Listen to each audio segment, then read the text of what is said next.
Hello.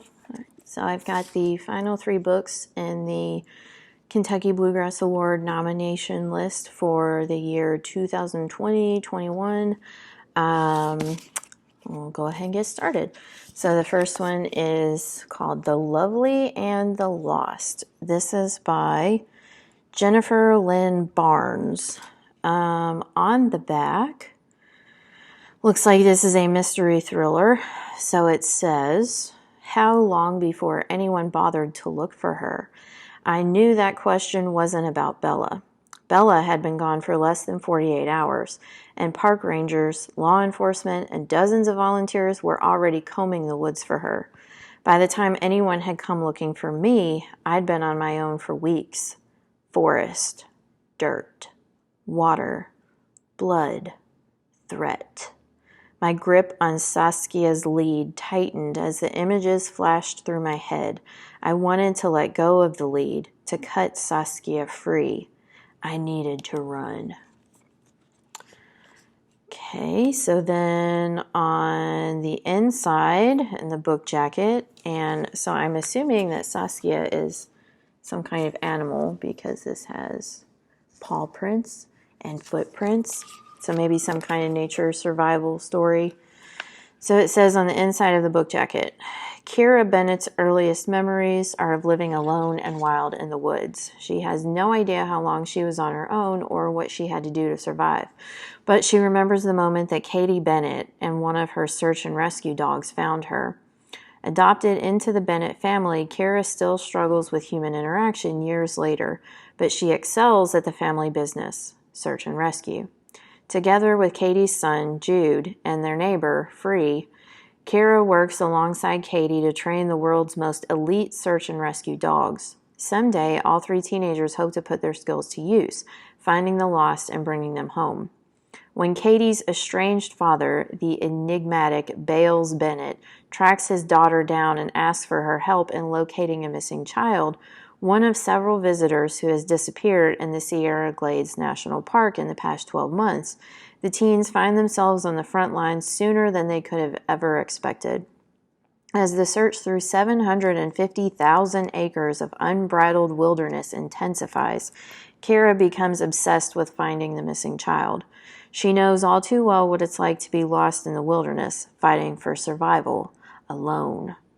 But this case isn't simple. There is more afoot than a single missing girl, and Kira's memories threaten to overwhelm her at every turn. As the danger mounts and long-held family secrets come to light, Kira is forced to question everything she thought she knew about her adopted family, her true nature, and her past. So read the first couple pages. St. Jude was the patron saint of impossible causes. My foster brother took his namesake very seriously. In the 11 years since his mother had found me, half wild and dying in a ravine, I had never once known Jude to throw in the towel when the odds were stacked against him. Jude Bennett had never met a lost cause he did not immediately embrace with the whole of his overly optimistic soul. I was a testament to that sometimes endearing, sometimes frustrating aspect of Jude's personality, and so was the fact that he was currently standing in the middle of a party at Hangman's Ridge, holding an old-school boombox over his head and blasting 80s music in the direction of a girl who literally did not know his name, as in, I had literally heard her call him Kyle, twice. Boy still insisting that Kyle is the nickname for Jude? Free came to stand beside me, leaning back against the truck. She shook her long blonde hair back over her shoulder and crossed one ankle over the other as she hooked her thumbs through the belt loops on her faded jeans. He's moved on from nickname to term of endearment, I said, watching as Jude punched a fist into the sky. Remind me to limit his consumption of 80s movies going forward. Won't help, Free opined, reaching up to swat at a mosquito on her arm. Katie said anything to you about whether or not she's going to let the military have Pad? Free didn't believe in segues between one subject and the next. Not a word, I said, taking my eyes off Jude long enough to get a better look at Free. Why? Did she say something to you? Pad, short for Padawan, Jude's choice of name, not mine, was a 14-month-old golden retriever and quicker on the uptake than any other dog we trained. Jude and Free were holding out hope that Katie, Jude's mother, and my foster mother would keep our star pupil, but every time I took Pat out, I could feel her energy, her determination. She needed to run, to track, to find. She needed more than we could give her. I'm not Katie's favorite person at the moment, Free admitted, on account of the fact that we had a fundamental disagreement. Free was as prone to disagreement as Jude was to optimism. She was the most stubborn person I'd ever met, and the woman who'd raised me was number 2. Jude insisted that crossing horns was their way of expressing affection. I'm going to stop there. So this is just kind of introducing the family here at the beginning of the book. But again, mystery, thriller, dogs. This book is for you. The Lovely and the Lost. Okay. Second book is called Bloodleaf. I think this one might be part of a planned series. I'm not sure. It says right beneath the title on the front, the strongest magic requires the greatest sacrifice. And there's a lot of images like barbed wire and dagger and a castle and like a crown. So I think this is like fantasy. All right, on the back it says, I fell to my knees and pressed my hands against the stone, feeding the energy of my loss into the tower and deep into the power below, letting it expand and grow until I was not simply me. I was the tower. I was the storm, the magic, the bloodleaf.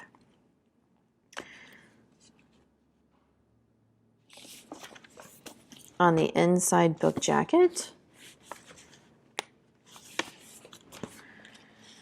Princess Aurelia is a prisoner to her crown and the heir that nobody wants. Surrounded by spirits and banned from using her blood magic, Aurelia must flee her country after a devastating assassination attempt. Her only option for freedom lies with another warden, her betrothed, Prince Valentine. To escape her fate, Aurelia disguises herself as a commoner in a new land and discovers a happiness her crown has never allowed. As she forges new bonds and perfects her magic, she begins to fall for a man who is forbidden to rule beside her. But the ghosts that haunt Aurelia refuse to abandon her, and she finds herself succumbing to their call as they expose a nefarious plot that only she can defeat. Will she be forced to choose between the weight of the crown and the freedom of her new life? In a book that is deliciously creepy with a spellbinding edge, Smith has woven a dark and luscious political fantasy that's layered with heady romance, magic, and ghostly intrigue. Sounds fascinating. Ooh, we have a map. I always like it when books have maps in the beginning. Part 1, Renault. The gallows had been erected in the shadow of the clock tower, partly so that the spectators could witness the executions without the nuisance of sun in their eyes, and partly so that the tribunal could keep its killings on precise schedule. Order in all things, that was the tribunal's motto. I held my cloak tight around my chin, keeping my head down as the crowd converged in the square beneath the clock tower. It was a chilly morning. Breath was billowing from my mouth in wispy clouds that rose and disappeared into the fog. I scanned right and left from under my hood, wary. Good day for a hanging, a man next to me drawled in a conversational tone. I glanced quickly away, unable to meet his eyes for fear he might notice mine.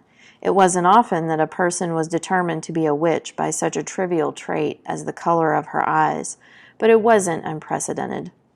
A murmur rippled across the crowd as 2 women were prodded up the stairs onto the platform, accused witches, both of them. The first woman's shackled hands shook so hard I could hear the clink of her chains from my distant spot in the throng. The second, a younger woman with a sad face and stooped shoulders, was perfectly still. They were both dressed in rags, dirt caking their sallow cheeks and clinging to their matted hair. They'd probably been isolated and starved for days, long enough to turn them desperate and feral. It was a calculated tactic. If the accused witches seemed subhuman and unhinged on stage, it not only quelled the reservations of the scrupulous few who might doubt the tribunal's practices, but it also made for a more entertaining show. The man who'd spoken to me sidled in closer. Fantastic fun, these hangings. Wouldn't you agree? I tried to ignore him, but he leaned in, repeating quietly, "Wouldn't you agree, princess?" Startled, I found myself staring into a pair of purposeful, umber-colored eyes, flanked by an unsmiling mouth and a cocked eyebrow. "Kellen," I said in a heated whisper, "what are you doing here?" He set his jaw, shadows collecting in the hollows beneath his copper-brown cheekbones. "As I am supposed to be guarding you, perhaps you can tell me what you are doing here and answer my question and yours at the same time." I wanted to get out. Out? Out to this? All right, let's go. He made a grab for my elbow, but I snapped it back. "If you drag me away now, it will cause a scene. Is that what you want? To draw attention to me?" Kellen's mouth twisted. He had been appointed as a lieutenant to the royal family's regiment at 15 and assigned as my personal guard at 17. Now 20, he was long since oath-bound to protect me. And he knew the only thing more hazardous to my health than standing in the middle of a crowd of agitated witch-haters would be alerting them to my presence. Though it pained him to have to do so, he relented. "Why do you even want to be here, Aurelia? How can this possibly be good for you?" I didn't have a reasonable answer for him, so I didn't reply. Instead, I nervously fiddled with the charm bracelet at my gloved wrist. It was the last gift I'd ever received from my late father, and wearing it always had a soothing effect on me. And I needed serenity as the black-clad executioner arrived, followed by a tribunal cleric who announced that the great magistrate Taurus de Lina was taking the stage to officiate. Taurus was a commanding presence in his starched collar and stiff black tribunal coat. He paced in front of us, holding a copy of the Founder's Book of Commands to his chest, the very picture of somber regret. "Brothers and sisters," he began, "it is with great sadness we gather today. We have before us Madams Mabel Lawrence Doyle and Hilda Everett Gable. Both have been accused of practicing arcane arts, and both have been tried and found guilty by fair tribunal." Around his neck hung a vial of red liquid. He raised it so all could see. "I am Magistrate Taurus de Lina, bearer of the blood of the Founder, and I have been selected to preside over these proceedings." All right, so fantasy, some ghostly stuff, a little bit of romance, a little bit of magic. This book is for you. Bloodleaf. The final book is called Price of Duty. On the back is a picture of the author. He was apparently in the Vietnam War as a journalist. So this is the author of the book, Todd Strasser. On the inside, book cover, Jake Little is a war hero.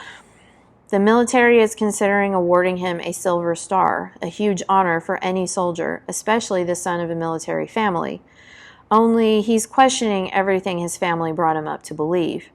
Now at home, recovering from his physical wounds, the memories of what he experienced over there haunt him. Meanwhile, he feels pressure from all sides. Some people want him to speak out against the military system he was brought up to honor and respect.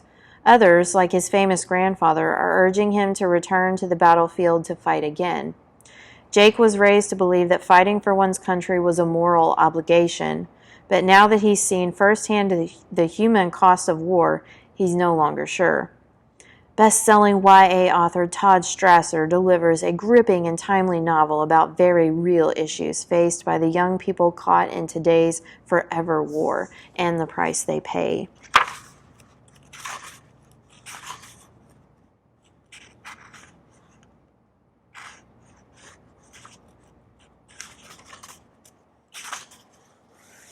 Okay, so this book starts, I'm not sure if this is someone's name or a place, Al-Jahim. You were trained to be a soldier, not a hero, but sometimes the other thing happens. Boom! Cronk! Both sounds are unbelievably, painfully loud. Loud beyond imagining, like your head being smashed between metal garbage can lids. So loud you can't believe you'll still have eardrums afterward. If you have time to believe anything. But you don't. There's no time. A moment ago, you were riding down a road in a Humvee. Now the vehicle's lying on its roof, 40 feet off the road, and you're the only one left inside. Heavy munitions fire, screams, shouts, and explosions join the loud ringing in your ears. Metallic plangs ricocheting off the Humvee, thudding pocks when rounds slam into the bulletproof windows. Inside the vehicle, you're hanging upside down, restrained by your seat harness. Half a dozen burning points of pain are distributed around your body. Vision is a reddish blur. An IED headache has your brain in a death grip. Something warm is running up your cheek and into your right eye. It's bright red. Someone nearby is screaming, "I'm hit! I'm hit!" Someone farther away is shouting, "Where's the trigger man? Find the trigger man!" Brada, brada, brada, plang, pop, zang! Multiple weapons fire. It dawns on you that there is no one trigger man. There are dozens. Boom! The Humvee is rocked by the blast of an RPG. Ah! Ah! More screams of pain. Where are my buddies? My eye pro's gone. There's nothing to protect my eyes from flying shrapnel and dirt. The reddish blur in my vision is blood. It's coming from a piece of shrapnel lodged painfully under my chin cup. How it got there, I'll never know. It's one of a dozen pieces of shrapnel that the Army docs will eventually remove from my body. But right now, most of those shrapnel are just vague, burning points of pain. Right now, it's all adrenaline, shock, shouts, and explosions. I'm upside down. Rollover training kicks in. Orient, establish 3 points of contact, brace, and release the seat harness. Egress.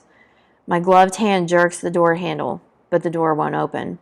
Wait. My head is closer to the ground than my feet are. In this position, you don't push the door handle down. You pull it up. An instant later, I roll out into the heat, sunlight, and mayhem. Intense machine gun and small arms fire bashing my eardrums. Supersonic lead bees whizzing past. But the firefight is good news. Someone on our side must be shooting back. The hot air stinks of gasoline and sulfur. A fusillade of bullets rips into the ground, spraying grains of dirt into my face and mixing with the blood in my eyes. I'm in the kill zone, in what must be far ambush conditions. How do I know it's not near ambush? Simple. If it was a near ambush, I'd be worm dirt by now. More metallic bees whiz by, the closest ones cutting through the air inches from my head. I get prone, jam some quick clot under my chin cup. Damn, that hurts, but it stops the bleeding. Blink the remaining blood out of my eyes and try to establish where the enemy fire is coming from. Glance around for cover. Where are my guys? Skip-balls, magnet, clay. Remind myself that I'm in a mined area. I can't stay exposed like this for long without getting hit. But where will the landmines be if I move? These thoughts race through my head in a matter of milliseconds. Ah! Ah! I'm hit! Jake! I'm hit! It's Skip-balls. He's somewhere to my right, where a lot of enemy fire is coming from. I have to go get him. All right. So, war story probably talks about some maybe PTSD. So, probably some action. If you like those kinds of things, then I would check out Price of Duty. And that is all 10 of the Bluegrass Award books that are nominated for the coming school year. Those of you who are doing the alternate assignment for me, there will be a ranking sheet posted on Google Classroom soon for you to tell me what you think about these books. And for anyone who's not doing the alternate assignment, remember, if you want to read any of these over the summer for extra credit, the English department might establish one that we want to kind of do and send out activities for. But all throughout the year next year, if you read any of these books, write up a small review on it. You can get extra credit in your English class, and then you can also vote in April. It's either March or April for the winning Bluegrass Award book. And Miss Schaus might sweeten the deal a little bit for you too, to thank you for doing that for her. So that is all. Happy reading. Hope you're staying safe. Wash your hands. Stay 6 feet away from each other, and if you need anything, we're here for you. We love you and miss you. Bye.